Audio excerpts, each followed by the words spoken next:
الو. السلام عليكم. وعليكم السلام. معي أستاذ محمد الدعيجي. بذاته. معك تهاني من البنك العربي، وقت اتصالي مناسب؟ جدا يا اخت هاني. شكرا لك أستاذ محمد. هلا تفضلي. أستاذ حضرتك عميل معنا في البنك العربي؟ ما انا بعميل، انا عبد موحد لله، عمري ما كنت عميل لاحد. أستاذ عفوا، أقصد أنك تتعامل مع البنك العربي. ايه، لان الدنيا صارت كلها عملاء والعياذ بالله، وانا لا اقبل ان اكون عميلا، بل عبدا موحدا لله. صحيح اخت هاني. تفضل أستاذ محمد. تسمحين لي يعني بمساحة ضيقة اتحدث بها معك، طالما انه يعني انت ما شاء الله عليك ازلت الحواجز اللي بيني وبينك وبشكل سريع جدا. اخت هاني، انت فتاة مسلمة، يعني اختي في الله، صح ولا لا؟ صحيح أستاذ محمد. انا لو لي زوجة او عندي اختي معي ولا لا، ما اقبل انها تتصل على رجل وتتكلم معه. اي والله، لذلك انا ما اقبل انه انت تكلميني، والله يا اخت هاني.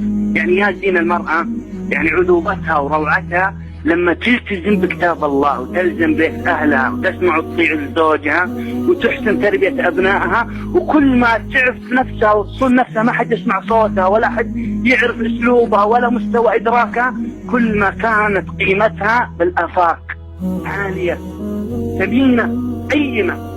أسأل الله أن الله يهديني أنا وياك. قولي آمين. آمين.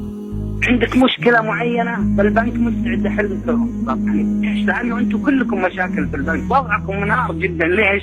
ما بني على باطل وباطل، بنوككم تقوم على الربا والعياذ بالله، فطبيعي انكم تصيروا متبعجين وحالتكم حالة تتصلون على بالقايلة تبون يفزع لكم. أستاذ محمد، العرض حاليا بخصوص التمويل الإسلامي، حاليا البنك مخفض نسبة الأرباح.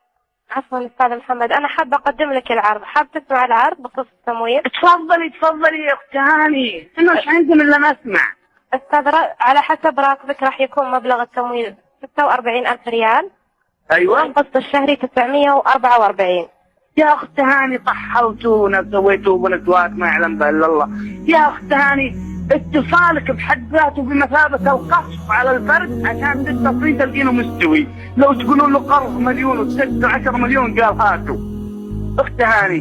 تفضل أستاذ محمد. هم عطي البطاقة اللي عطاك تدعي على مكتبهم، وخذي عبادك تستري واتجهي لبيت أهلك وقولي أبرأ إلى الله من هذا النظام ومن هذا الاقتصاد ومن هؤلاء القوم. تسمعيني والله اني نصح لك، ويوم القيامة لو وقفنا امام الله ان شاء الله تقولين جزاك الله خير نصحتن. انا والله اقدم لك عرض ازين من العرض اللي تمدين تقولين لي 46,000، انا بقدم لك عرض 46 مليار حسنة بامر الله، وقد تضاعف الى اضعاف واضعاف. هناك الفوز العظيم وهناك الخسارة العظيمة، جنة ام نار. أخت هاني، ما في رجل يقبل إن زوجته تتحدث مع رجل. أنت الآن طموح أي مرأة إنها تكون أم وزوجة وتكون أساس بهذا المجتمع فردا وعائلة وأمة.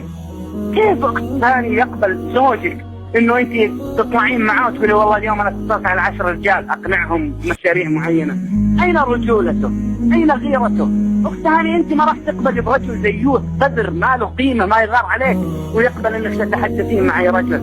أخت هاني. أستاذ محمد عفوا، أنا طالب في حدود العمل. ما في عمل، الاختلاط كله حرام. المرأة صوتك عورة إلا عند ضرورة. معي ولا لا؟ أنت الآن تتكلمين معي، هذا باب فتح. لمجرد أن يكون بيننا تحاور الإنسان ضعيف. أنا نفسي كرجل مهما كان إيماني لمجرد أسمع المرأة اللبقة الناضجة عقلا شدني، وانت نفس الشيء. نحن بشر، عاطفتنا وهو صراع بين الفكر والعاطفة، النفس والنفس أمارة بالسوء يا أخت هاني. لذلك يا زينك لا منك حفظتي نفسك ورحت لبيت أهلك وقلتي أنا ما أطلع إلا بالضرورة، ولا أطلع إلا بمحرم، ولا أخاطب أي رجل لا ليس بمحرم لي. معي ولا لا؟ ولا أتحدث إلا في أمر من منطلق قال الله وقال رسوله. وضعك دمار أخت هاني، وهو ناويين يدمرونك. وانت ليش يدمرونك؟ لا لشيء إلا لأنك مسلمة. لأنك مسلمة انت المنطلق الوحيد لحلحلة وفك هذه الأمة، لأن ارتباطنا قوي، ارتباط عقيدة بفضل الله.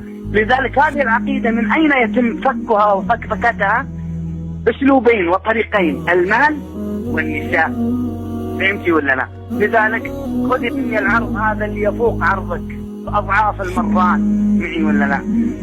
اجلب بطاقتهم واتركي هاي. كم يعطونك؟ 10,000. والله يا اخت تهاني ما لها قيمه. 10,000 لا تعني شيء امام انك تكوني محصنه لازمه بيت اهلك، حاشمه نفسك وانت ان شاء الله محشومه باذن الله.